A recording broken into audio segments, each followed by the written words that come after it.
Namo Narayana, and welcome back. Today we are reading chapters 34 and 35 in the Ramayana.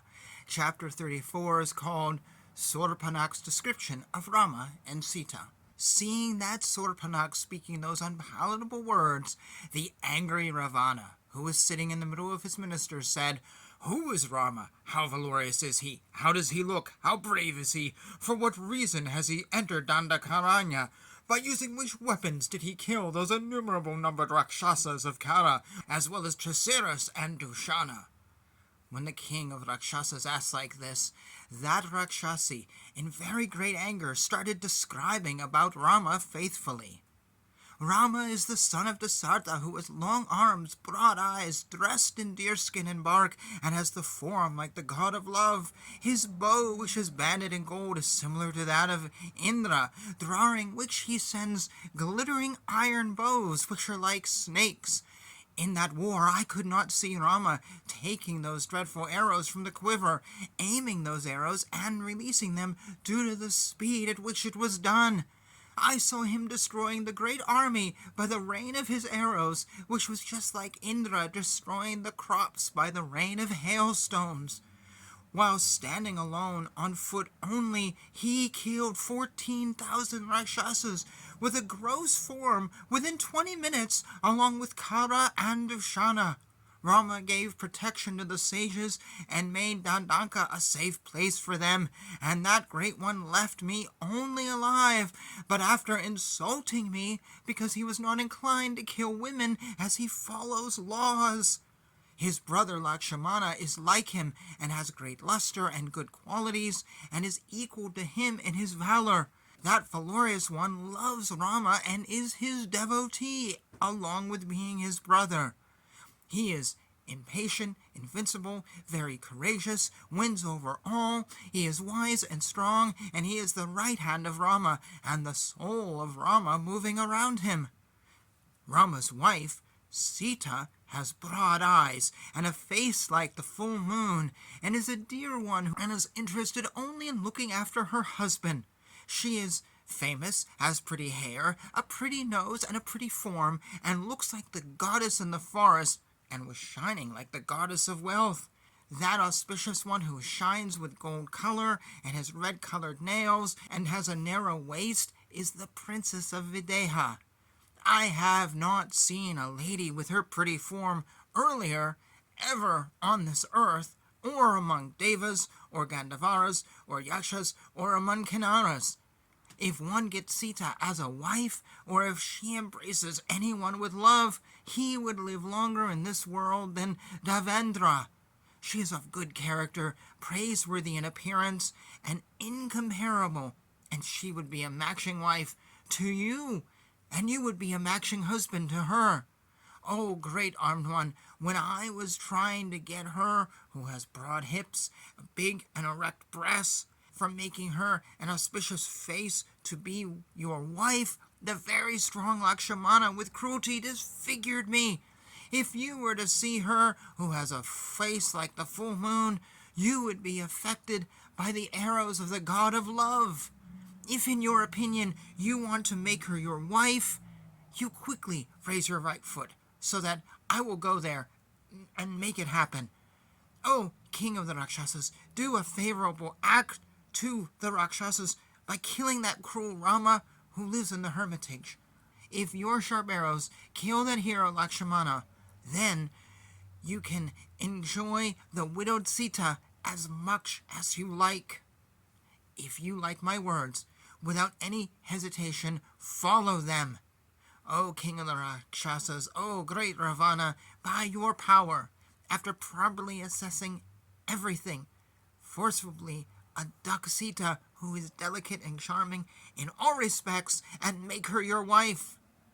After understanding the unerring power of the arrows of Rama, after clearly understanding about the killing of Rakshasas, as well as Kala and Dushana, I hope you will decide on your future course of action. Thus ends chapter 34. Chapter 35 is called Ravana at Mareecha's Hermitage.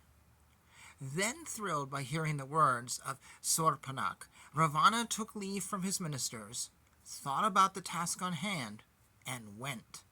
After thinking about the pros and cons of the actions to be undertaken, after considering the good and bad, as well as strength and weakness of the matter, deciding on the course to be followed, that one who acts according to his own decision, made by a firm mind, Ravana went to the place of his vehicles. Ravana went to the place of his vehicles in a secretive way, ordered his charioteer to get ready a chariot for him quickly. As soon as the orders were received, that charioteer, who himself was valorous, quickly got ready the choicest chariot in a matter of seconds. That brother of Kubera, the lord of the Rakshasas, got into a golden chariot, which was decorated by gems, pulled by donkeys, with the face of a ghost, which can go to any place that one desires, and he went towards the ocean, making sounds like the storm clouds. The 10-headed one, looking like the king of a mountain with 10 peaks, the enemy of gods, the killer of great sages, the lord of Rakshasas, attended by white yak tail fans with white umbrellas held over him, having a body like illustrious Vidura, wearing pure gold ear globes, with 10 heads, 20 hands, dressed in good-looking clothes, got into the chariot, which goes to places as per one's wish, and descended the light-encircled sky, and accompanied the cranes, and shined like clouds. That valorous one saw and examined mountains on the seashore, with trees with varying types of fruits and flowers spread in the thousands. He saw lotus ponds filled with cold and auspicious water, sprawling hermitages with raised altars were spread everywhere. The area was completely covered by banana plants, which were encircled by shining and pretty coconut palms, sala trees in flower, palms, as well as tamala trees. There was also nagas, supranas, gandhavaras, kinnaras, ajas, vaikasanas, mashas, marikshipas, valakiryas, and many great sages from all over who were disciplined in their food habits, who, having conquered their desires, looked splendid. The place was surrounded by ladies of enchanting beauty, decked in divine garlands and ornaments, with thousands of ladies engaged in different sport activities. The prosperous goddesses, served by wives of devas and gods in search of nectar, and groups of devas and asuras, were wandering here and there. The radiance of the sea, enhanced by flocks of swans and kruksha birds, as well as the sarasa birds, and was filled with their sounds, was shining with a stretch paved by Vidura stones. Going hastily in the sun, the brother of Kubera saw white and spacious aerial chariots on all sides, controlled by those who had conquered the higher worlds by their penance. These chariots were decked with heavenly garlands, were ringing divine music, and could fly where one desired. There were Gandhavaras and Apsaras as well. He saw tree trunks emitting resins, sandalwood trees with delightful scents, and thousands of other great trees. In the forest especially he saw agruna trees, as well as orchards of takola trees and nutmeg trees with fine scents. He saw tamala trees in full bloom, clusters of pepper shrubs, and a large collection of drying pearls. He also saw structures of conchs, heaps of corals all over the beach, and he also saw gold and silver mountains. He continued seeing waterfalls that delighted the mind, ponds with pleasant water, cities filled with wealth and grains, and gem-like women sitting, and cities with elephants, horses, and chariots. All over the level, pretty sea, the breeze was blowing. Then he saw a big banyan tree with its branches, which stretched 200 miles wide, which looked like a cloud, and which was occupied by many sages. Earlier, the very strong Garuda, taking an elephant and tortoise of a very huge body, sat on these branches for eating them.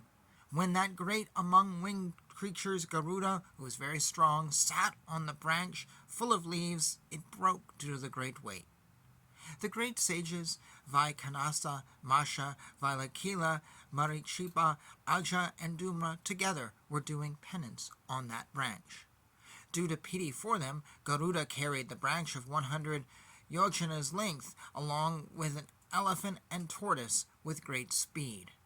The soul of Dharma, the greatest among birds, with 1 feet, ate the meat of an elephant and tortoise, and destroyed the province of Nishtahas by dropping the branch on it, and got matchless happiness by getting the blessings of those sages. Due to their happiness, his strength increased double, and that intelligent one decided to get the nectar. After breaking the iron bars of the windows, and after breaking the gem-studded home, he secretly brought out the nectar from the city of Indra. That brother of Kubera saw that banyan tree, which was named at Sabara, with good leaves, and on which the sages preferred to stay. After going to the other end of the ocean, which was the lord of the rivers, he saw a pretty lonely hermitage inside the forest. There he saw a Rakshasa named Mareecha, who was wearing deer skin, had matted hair, and was observing disciplined food habits. When Ravana reached there, that Rakshasa Mareecha received him as per rules of receiving a king, and fulfilled all his wishes. After worshipping Ravana and offering him food and water, Mareecha spoke to him in very meaningful words. "O Lord of the Rakshasas! O Ravana, I hope everything is okay in Lanka. For what purpose have you come back here so quickly?"